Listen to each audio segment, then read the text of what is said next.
Hello students, welcome to my YouTube channel Success Plus, and today I am going to teach you BA Previous English Prose chapter number 11 on spellings written by Hilary Belloc.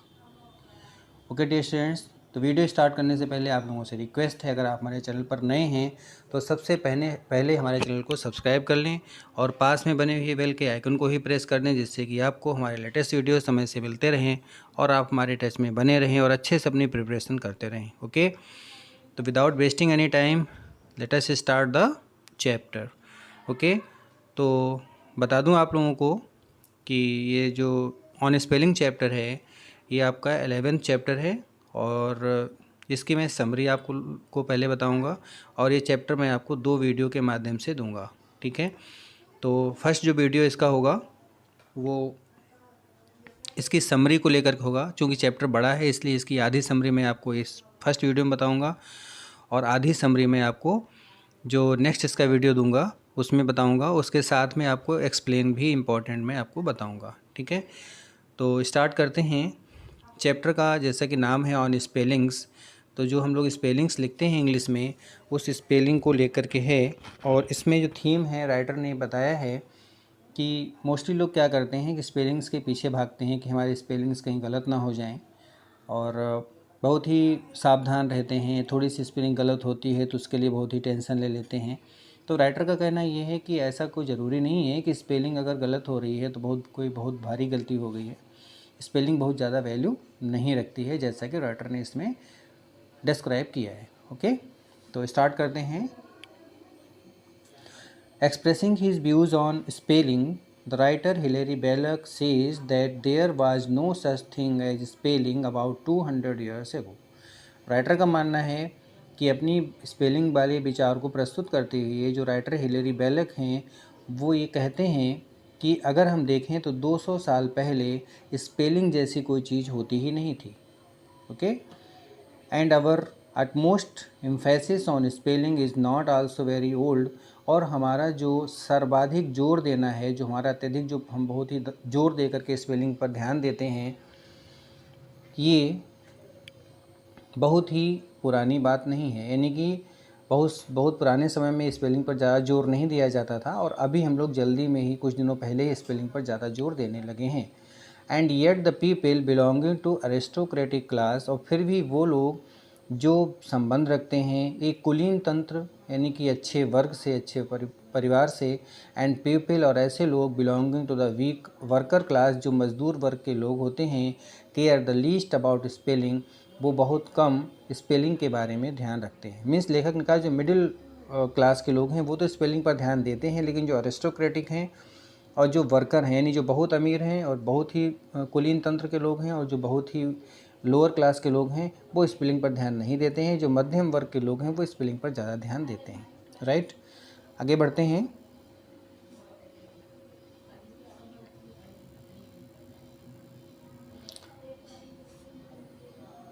The writer tells about himself that he is also free from this care of spelling। लेखक अपने बारे में भी बताता है कि वो भी स्वयं स्पेलिंग से बिल्कुल फ्री है, यानी उसे स्पेलिंग की कोई टेंशन नहीं है, जैसा कि लेखक ने बताया है यहाँ पर अपने बारे में।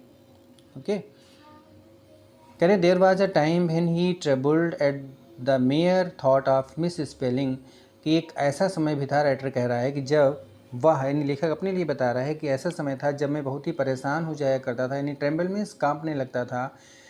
थोड़ा सा भी अगर मुझे विचार आता था किसका, मिस स्पेलिंग, कि मेरे स्पेलिंग कोई गलत हो गई, मुझे ऐसा लगता था तो मैं कांपने लगता था। Right, and this sort of his own mistake और the mistake of printer deprived him of his sleep. ठीक है, और इस प्रकार की जो चाहे उसकी अपनी मिस्टेक होती या फिर जो प्रिंटर जो छापने वाला था उसकी मिस्टेक होती, वह डिप्राइव्ड मीन्स होता है वंचित कर देती थी उसे, किससे, उसकी नींद से। मीन्स लेखक की नींद उड़ जाती थी, चाहे वो उसकी अपनी गलती हो चाहे छापने वाले ने गलती कर दी हो स्पेलिंग में, तो लेखक को इतना ज़्यादा टेंशन आ रही थी कि उसकी नींद भी चली जाती थी। ठीक है, अपने बारे में वो बता रहा है। But now he has come to know, लेकिन अब वो जान चुका है that there is no scholarship in spelling, कि स्पेलिंग में कोई विद्वता नहीं है, कोई विद्वान होने वाली बात नहीं है। Neither it is the least part of scholarship, और नहीं ये थोड़ा सा भी हिस्सा विद्वता का है। मीन्स अगर स्पेलिंग कोई गलत कर देता है तो इसका मतलब ये नहीं कि वो बेवकूफ़ है, और स्पेलिंग सही कर देता है इसका मतलब ये नहीं कि बहुत बड़ा विद्वान है वो, right. He therefore cares the least about it, लेखक जो है वो बहुत ही कम, ना के बराबर स्पेलिंग्स की केयर करता है। The author is of the view that English ought to be the most indifferent to spelling। लेखक कह रहा है कि उसका विचार यह है कि जो अंग्रेज़ी है वो सबसे ज़्यादा भिन्न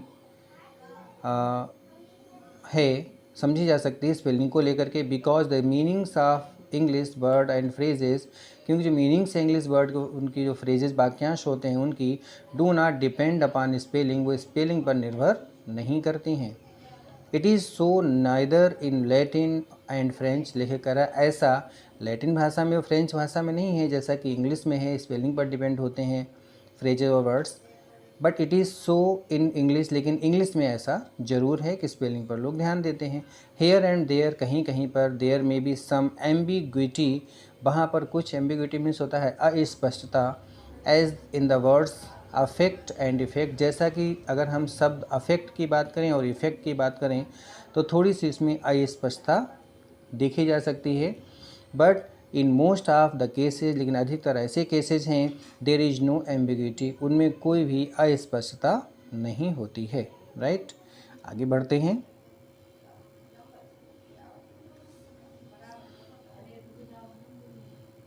देखते हैं। The writer is of the opinion that our passion for the uniformity in spelling is related to the modern attention to things that anyone can do।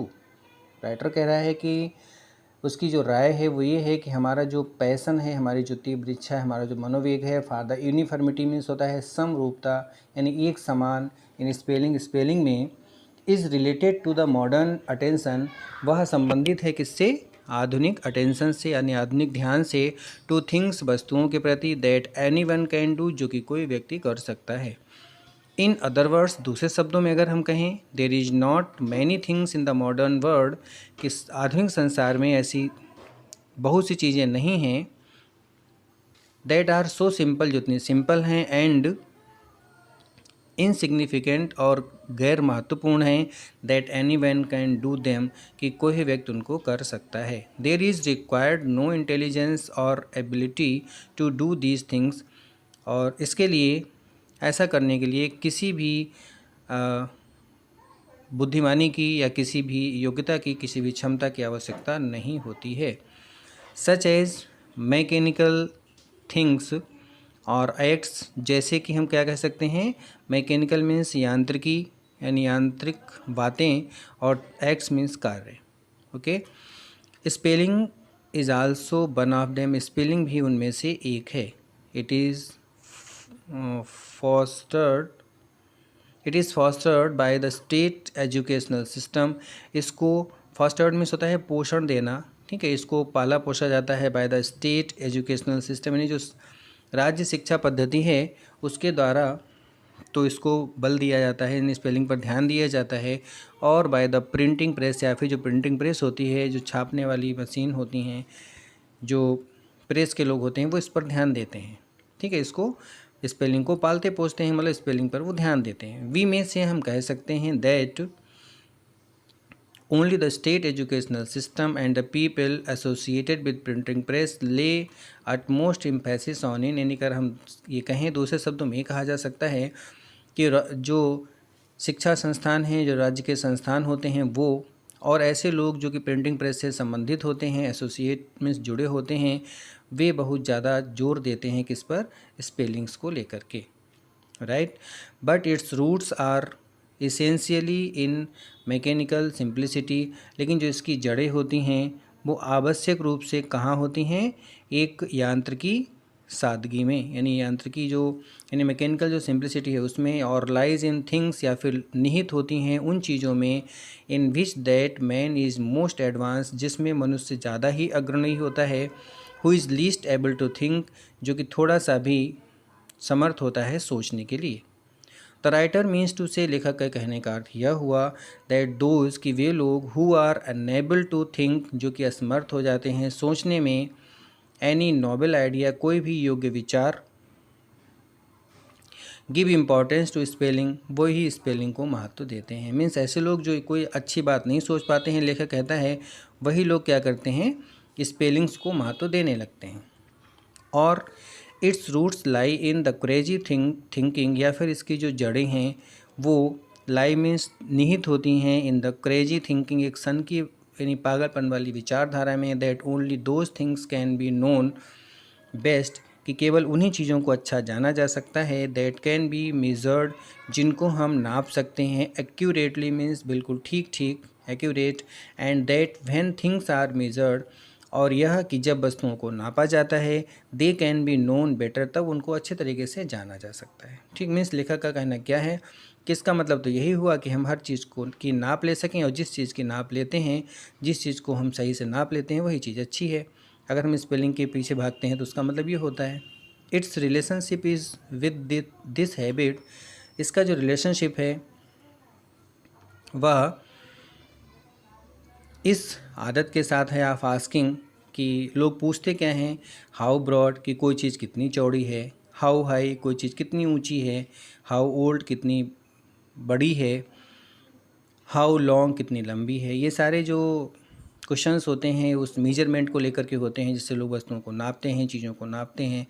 It has little to do with watt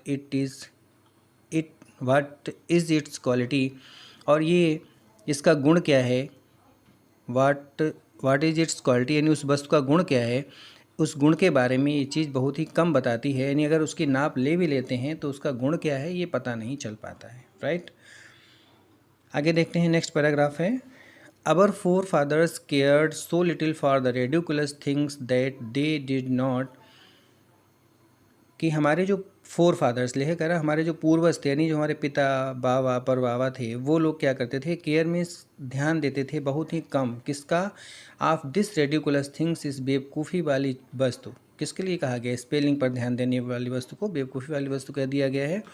that they did not, 1 minute आगे बढ़ते हैं, जिससे कि वे did not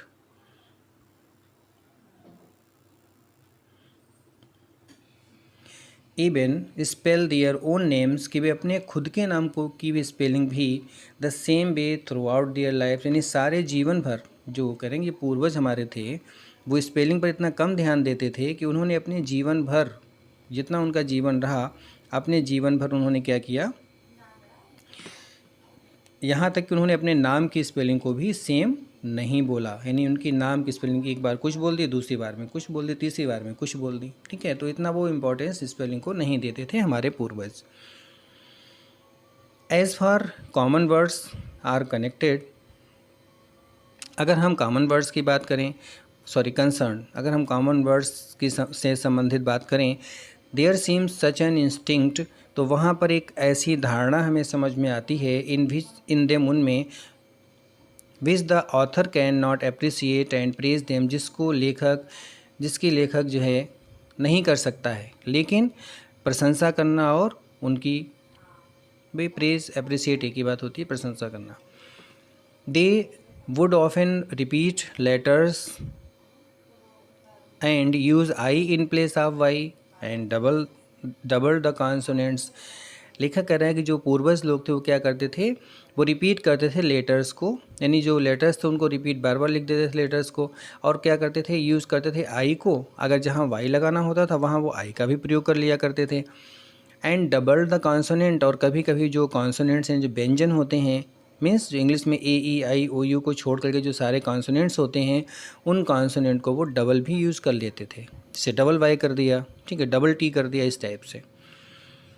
generally सामान्य रूप से they did all this to embellish, वे ये सारा काम लोग ऐसे इसलिए करते थे, इम्बेलिश का मीन्स होता है अलंकृत करने के लिए, यानी बहुत ही अच्छा बनाने के लिए, अलंकृत, ठीक है, इम्बेलिश मीन्स अलंकृत करना, मीन्स सजाना, एंड डेकोरेट मीन्स सजाना होता है।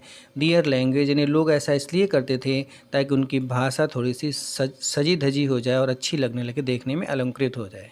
Right, when they said of a man, जब वो किसी इंसान के बारे में पूर्वज कहते थे, क्या कहते थे? I esteem him no more than a pig, कि मैं उसको कह सकते हैं, स्टीम का मतलब सम्मान देना, कि मैं उसको सम्मान देता हूँ, किसे? एक सूअर से ज़्यादा नहीं सम्मान देता हूँ। पिग मीन सूअर, कि जब वो कहते थे कि मैं उसको सूअर से ज़्यादा सम्मान नहीं देता हूँ, इसका मतलब क्या होता था? एवरीबडी अंडरस्टूड, हर व्यक्ति समझ जाता था व्हाट दे मीन्ड, कि उनके कहने का अर्थ क्या था। राइट, ही अंडरस्टूड, यानी वह समझ जाता था व्यक्ति, देयर हेटर्ड फॉर समवन, कि वो कितनी ज़्यादा नफ़रत किसी व्यक्ति से करते हैं। यानी कि किस कहना ना कि सूअर से ज़्यादा हम इसको नहीं चाहते हैं, यानी सूअर से ज़्यादा इसका हम सम्मान नहीं करते, तो सूअरों का सम्मान होता कहाँ है? तो अगर ऐसी बात किसी ने कही तो लोग समझ जाए, तो इसका मतलब कि वह इंसान जो बोल रहा है कि सूअर से ज़्यादा इसका हम सम्मान नहीं करते हैं, तो इसका मतलब वो उसको उससे नफ़रत करता है, क्योंकि सूअर से कोई प्रेम तो करता नहीं है। राइट, तो ऐसे लोग समझ लिया करते थे।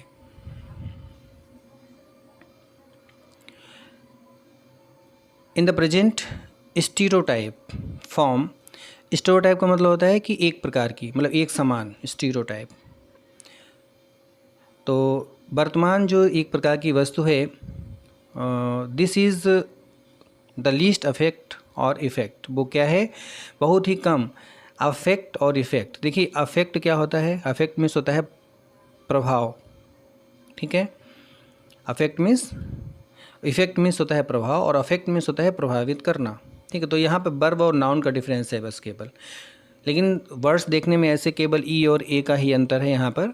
तो राइटर कह रहा है कि इस टाइप की जो चीज़ें हैं उसको लेकर के समानता दिखा रहा है। Right, and if you wish you may take stereotype as an example of modern spelling, और अगर तुम चाहो, ठीक है, राइटर का अगर तुम चाहो तो तुम ले सकते हो किसी भी एक प्रकार की सेम वस्तु को, किसी भी स्टीरियोटाइप वस्तु को एज एन एग्जाम्पल, एक उदाहरण के रूप में आप मॉडर्न स्पेलिंग, अगर हम आधुनिक स्पेलिंग की बात करते हैं तब, ठीक है। What do you think King Henry Eighth, कि क्या आप सोचते हो कि राजा King Henry Eighth made of it, कि क्या ऐसा वो इसका यूज़ करता होगा? यानी जो राजा होगा, जैसे किसी राजा का एग्जाम्पल, जैसे हेनरी का ही एग्जाम्पल लेते हैं कि किंग हेनरी एर्थ जो है, क्या वो ऐसा यूज़ करता होगा? क्वेश्चन पूछा, यानी कि नहीं करता होगा।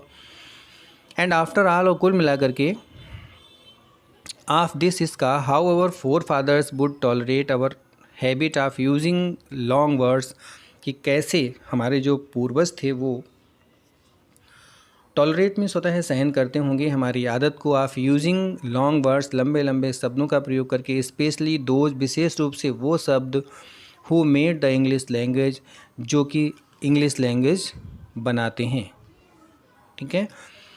There would hardly be one among 50 such long word, और वहाँ पर मुश्किल से ही 50 कुछ ऐसे लंबे शब्द होंगे, the meaning of which be correctly understood, जिनका अर्थ हम सही तरीके से समझते हैं। The author is of the view, लेखक की यह विचारधारा है, धारणा है लेखक की, that there are so many words, कि वहाँ पर बहुत से शब्द हैं, एंडिंग इन लॉजी, जिसने बायोलॉजी, जूलॉजी, इस टाइप से, कि ऐसे बहुत से वर्ड्स हैं जिनका अंत जो है लॉजी पर होता है। And they are equal to the words, और वे बिल्कुल समान हैं उन शब्दों के, given in the whole grammar, जो कि सारी ग्रामर में दिए गए हैं, ऑफ क्रेमर जो हैं वो कोई ग्रामेरियन होंगे, तो उनकी ग्रामर में जो वर्ड्स दिए गए हैं उसके समान हैं, ठीक है। Hundreds of words ends in logy, कि सैकड़ों शब्द ऐसे हैं जिनका अंत लॉजी पर होता है। And any one can make countless words ending in logy, और कोई भी व्यक्ति बना सकता है असंख्य शब्दों को जिनका अंत जो है लॉजी पर होता है। राइट, आगे बढ़ते हैं।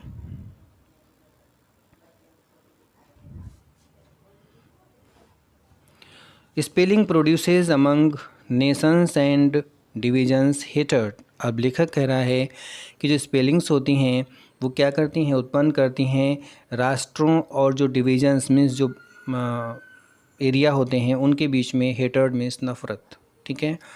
Miss एप्रीहेंसन and war, misapprehension means होता है भिन्नता, एंड वार मीन्स होता है युद्ध, ठीक है।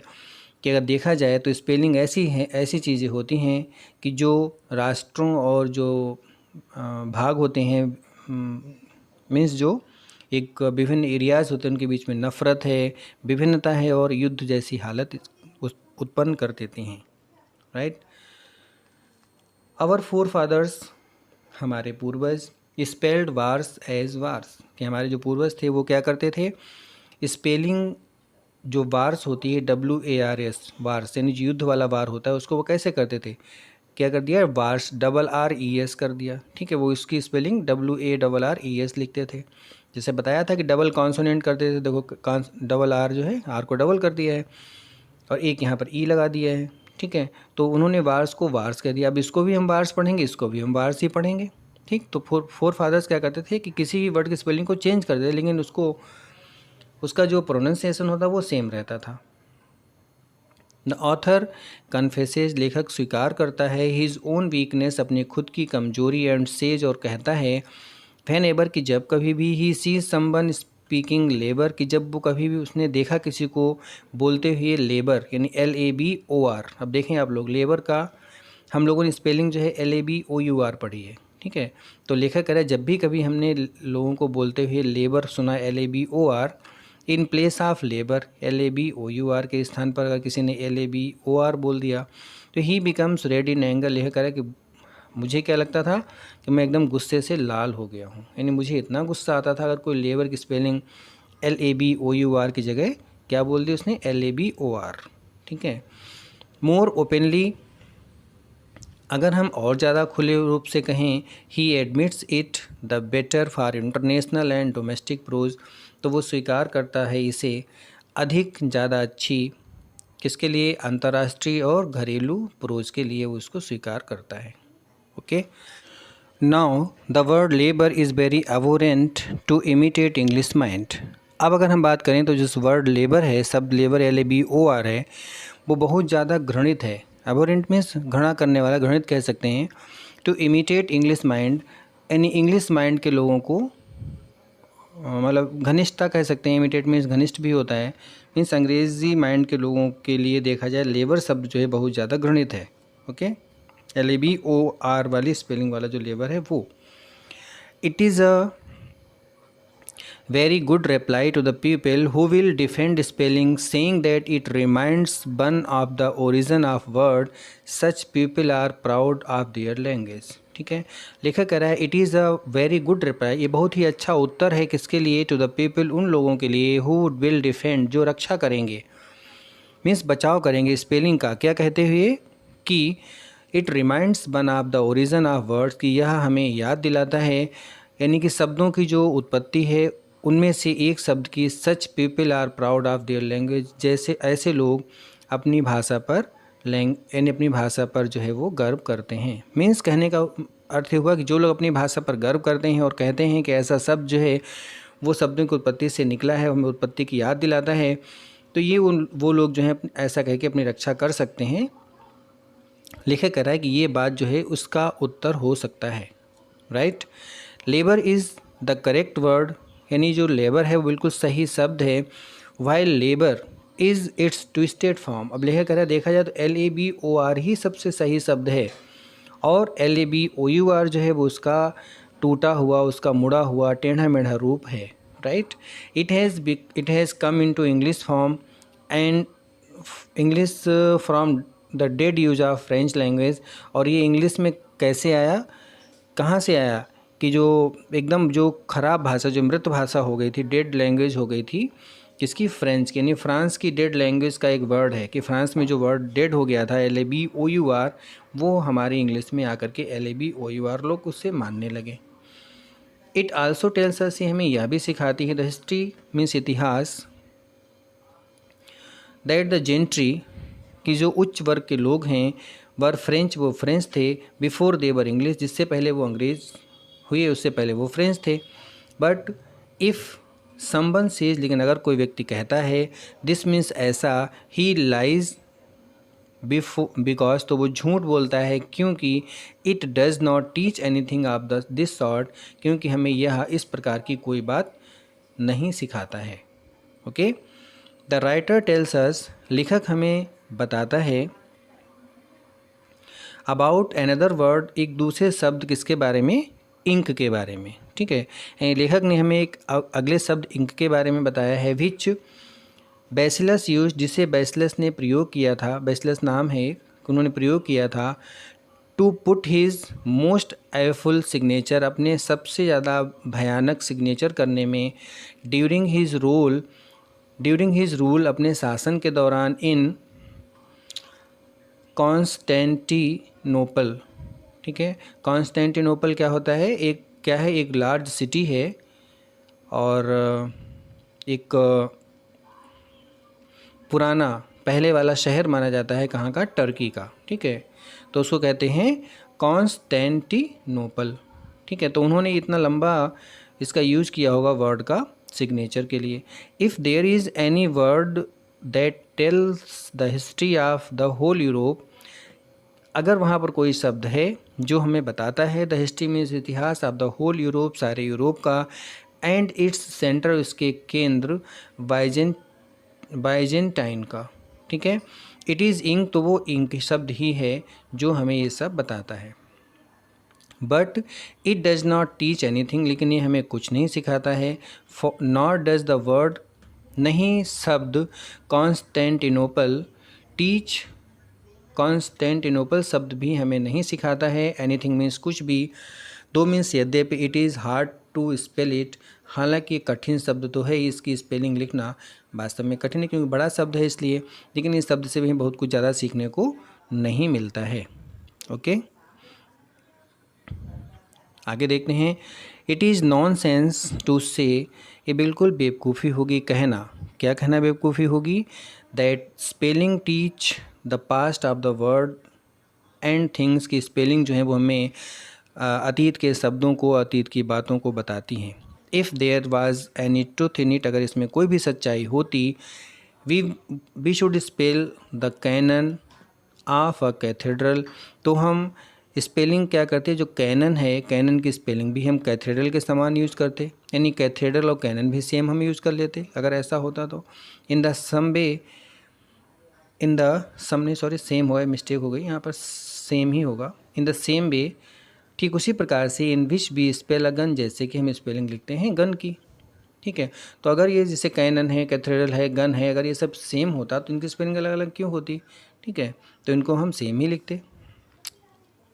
Next, they are the same words, वे सेम शब्द हैं, येट मीन्स फिर भी, द राइटर बिलीव्स, लेखक विश्वास करता है, क्या विश्वास करता है लेखक, that there is not one man in 20,000, कि 20,000 लोगों में भी एक व्यक्ति ऐसा नहीं होगा, who would not make the spelling of peace, जिसने नहीं किया होगा स्पेलिंग को ऑफ पीस, पीस की स्पेलिंग जो है विद वन एन, जिसमें उसने एक एन का यूज किया हो, एंड द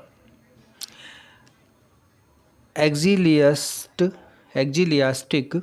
ठीक है, एक्जिलियास्टिक विद टू, और एक्जिलियास्टिक में उसने दो एन का यूज किया होता। ठीक है, मीन्स वही बेकार की बात बता रहे हैं कि कोई भी मतलब 20,000 लोगों में भी कोई व्यक्ति ऐसा नहीं होगा जिससे इस पर विश्वास होगा।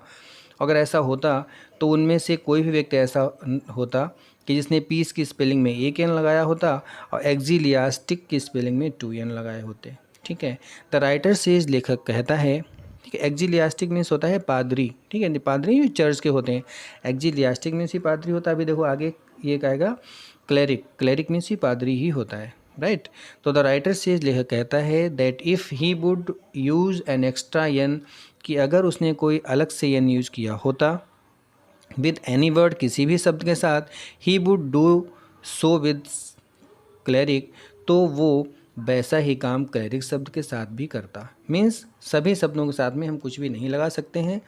तो लेखक कह रहा है कि अलग अलग शब्द हैं तो उनकी स्पेलिंग अलग अलग ही होंगी, उनमें हम अगर जोड़ना चाहें अलग से एन थोड़े ना किसी में जोड़ सकते हैं, राइट।